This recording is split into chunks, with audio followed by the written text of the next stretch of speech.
Hello! Since I have these two palettes, Unexplored Garden and Captivating Dunes by Yves Saint Laurent, for more than 1 month and a half, I thought to record a very short video because many people are buying right now these palettes, but I've been using them for 1 month more or less. So I can share with you my thoughts from the point of view of a person that curates her collection. I only do selective purchases to have the best of the best in my collection, and I think that these are a great purchase, but I will tell you my favorite after 1 month usage. So my background is a person that works in a corporate environment, and I'm allowed to put whatever color on my eyes, but I tend not to. It's just that my comfort zone are neutrals. And what I learned from having both of these palettes is that they tend to be quite similar in the way I'm using them, because it ended up having a standard look for work that was this transition shade all over my lid, and then a liner with this color here. And practically I use these duos. Usually I blend them with another eyeshadow that is lighter than these, and I'll dedicate a video about that one because it's quite new and nobody has it in their collection. It's not something that is hyped up. Yeah, the reality is that I didn't have occasions to wear these in a glam way. I used, as you can see, this one, this brown more compared to the green. The reality is this palette was too green. The point is, I tend to use neutrals. So after all, I would say that this Captivating Dune is my favorite. I'm happy to have both. But when I wanted to use a green, I ended up using the Lisa Eldridge olive green from her latest palette instead of this, because this shade here looks green and sometimes it was too much. So I used this as liner, but my most used look was practically using the mattes in both palettes. But this, it's still a neutral, so I use this more than this one. These ones, as you can see, again, I use this one more than this one for the same reason. This is a shimmery green instead of this that is a champagne. It has glitters, but sparingly I could use it. To be honest, I use it as a touch-up. So, for example, I went to work with these two and maybe a touch of this one. So this was my day look, and then I brought this in my purse and adding some glitters for the evening. After work, maybe I went for a dinner out with my partner and I added a bit of this and smoked a bit more. So this was the way I was using this palette. That turned out to be the most versatile. So all in all, this would be my first choice, but I'm happy to have this because it's a very elegant green.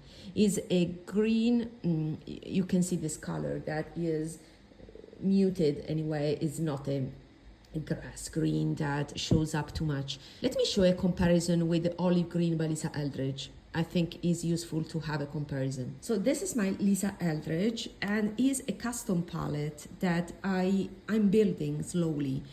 These colors are from the Sorcery palette, and then I purchased 2 singles. This one that is French Grey, I think it's called, the matte from the Viga palette, and this one is the olive from Desert Gleam. So this is YSL, and this one is Lisa Eldridge. You see how much lighter it is. It's also true that, yeah, now I swatched it with my hand, but I wouldn't touch these type of eyeshadows because I think they can develop art pan in this formula that is cream to powder. So I will immediately use maybe a tape to remove that greasiness of oils from my hand that unavoidably can affect the performance of this eyeshadow. So these 2 formulas, cream to powders of the mattes, I wouldn't recommend to touch them. I would recommend to use a natural bristle brush.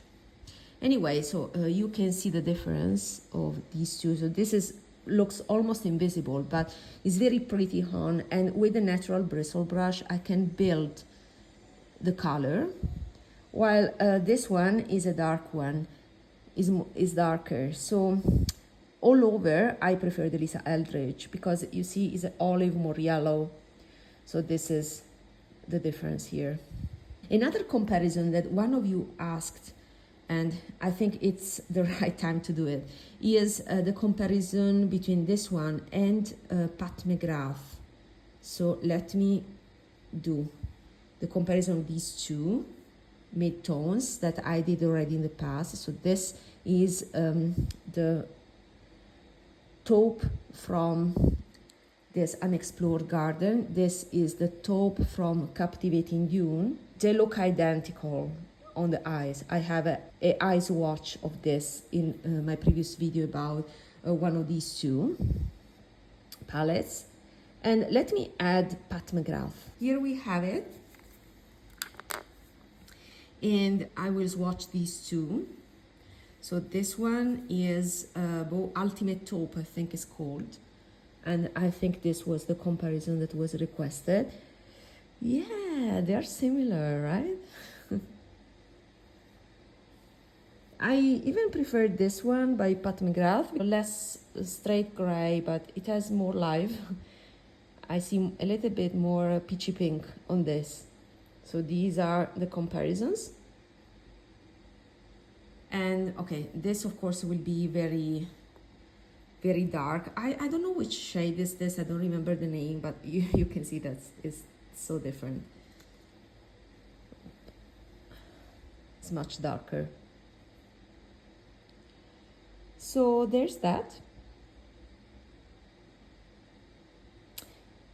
You can find my 2 videos about these 2 palettes where I cover in detail the formula with the detailed swatches, with brushes. But this is my elaborated update after one and a half months. So see you there.